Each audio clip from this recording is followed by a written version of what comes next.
I'll be showing you guys a couple pros and cons of owning an SQ5.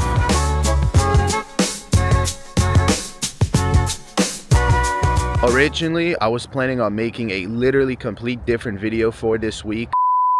We're going to show you guys today how our SQ5 performs in the snow. As you can see, it's currently 10 degrees outside. Overnight, all the snow melted. I guess that's just part of living in the South. Bruh. Honestly, there isn't a whole lot of cons. I'm mostly gonna nitpick. There is one major con, I will say that, but let's start with the pros actually. So first thing, one of my more favorite things about owning this SQ5 is how good it handles for being a 5,000-pound SUV. This thing just absolutely rocks on turns. It corners really good. It has big 6-piston brakes. The handling of it just being an SUV is absolutely insane. I also like the fact that you have air suspension, where right now it is in the sports setting. It is all the way to the ground, which I like. It looks really good. Let's see, another pro I would say would be the sound also. It just sounds absolutely insane. I will throw a couple sound clips in the video.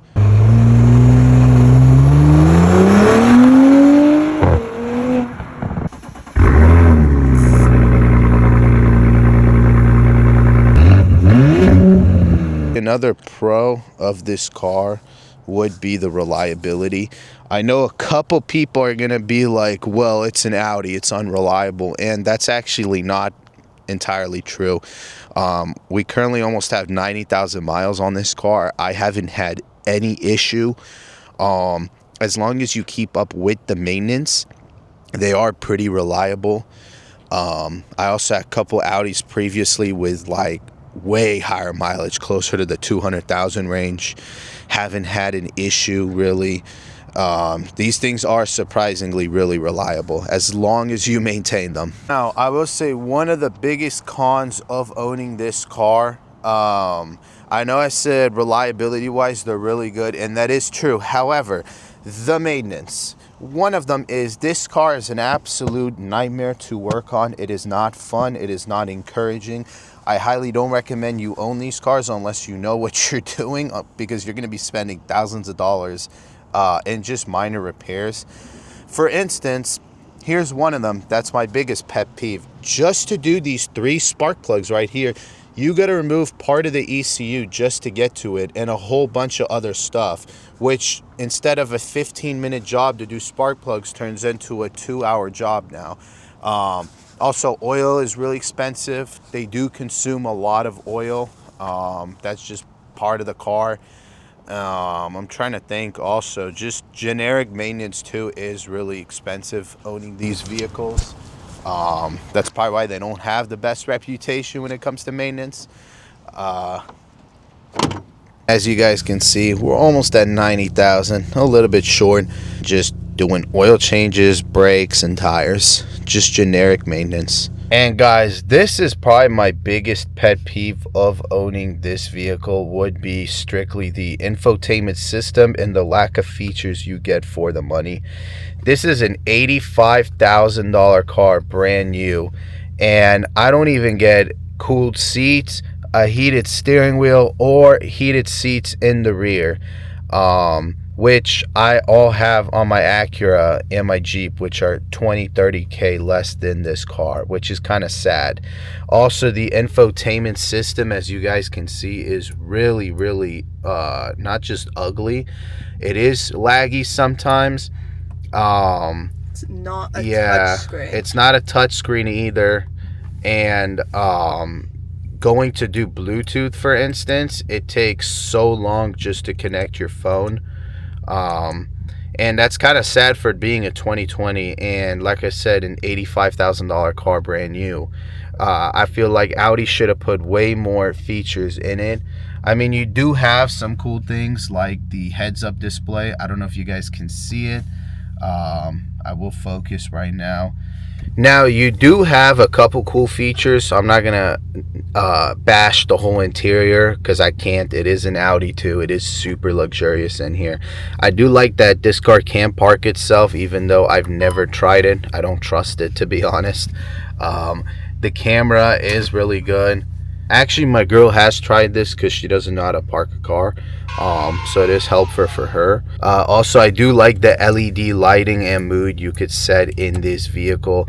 And this is what I'll show you guys earlier. You could play with the air suspension. There's so much different stuff you can do on this car. I have it right now where is it? It's like a purple color, but you could play around with it and do so much.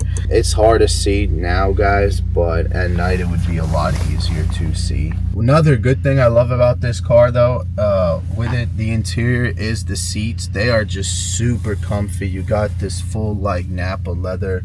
The diamond stitching looks really cool.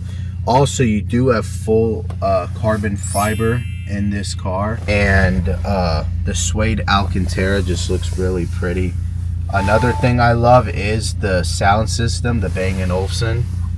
It sounds insane in this vehicle. But that's kind of it for the interior. There's not a whole lot to nitpick. It's mostly just a couple things.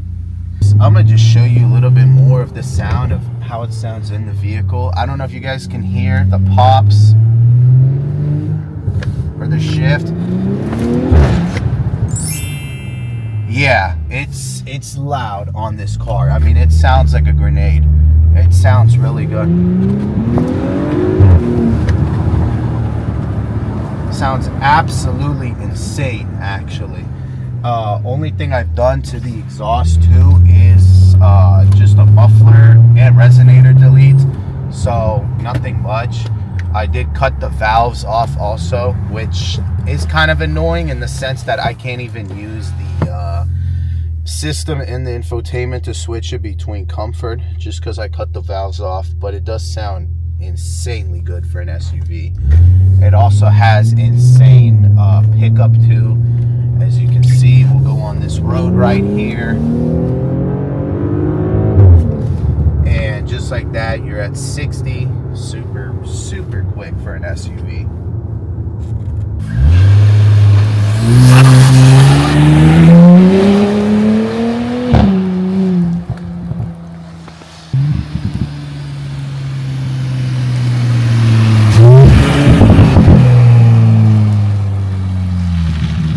Alright guys, thank you guys for watching today's video. There wasn't a whole lot of nitpick, honestly, just too many good things about this car.